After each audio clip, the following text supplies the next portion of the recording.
Open up Adobe Animate, click the rectangle tool, hold down Shift, click and drag. This will keep your sides uniform, allowing you to create a square. Click the selection tool, select this rectangle, and then I can change the size over here for width and height.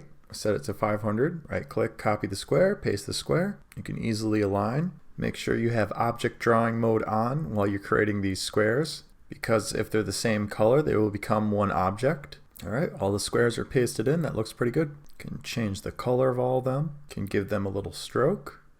Change the color of the stroke. To add a number, we click on the text tool and then we drag across the screen. It'll be really small because we have such a high resolution. So we just gotta bump up the size of the font. Let's change the color for this. Click our black swatch. Click the lighter black swatch. Let's increase the font size. Yep, looks pretty good at 450. And change the font. Next, I create a new layer for each number. Label it the same as the number. So L1 for 1. Lock the previous layers. Select this layer. Paste onto this layer the number. And change it to the correct number. Next up, I can insert the extra frames for the rectangles. Click on the first frame, hold Shift, then click on another frame. Go as far as you want to. Right click, insert frame. And now we'll have the rectangles across the first 2 seconds of our animation. Next up, I'm going to unlock layer 8. Right click, create motion tween. Then I can just drag the 8 over, holding Shift so the 8 does not go down or up, and drop the 8 into the next rectangle. After inserting regular frames, we go to the frame that we want to start the animation at. Right click, insert keyframe.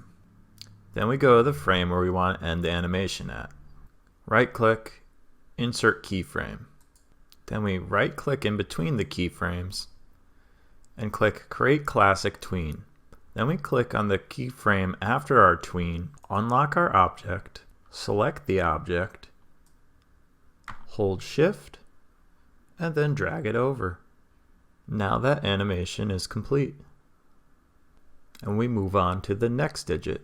So we can lock that layer, hide that layer, insert a keyframe,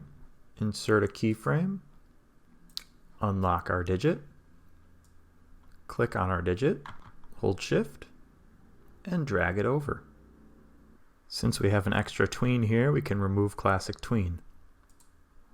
And now our 2 moves over, and then it stays in position. So now let's look at the animation. Perfect.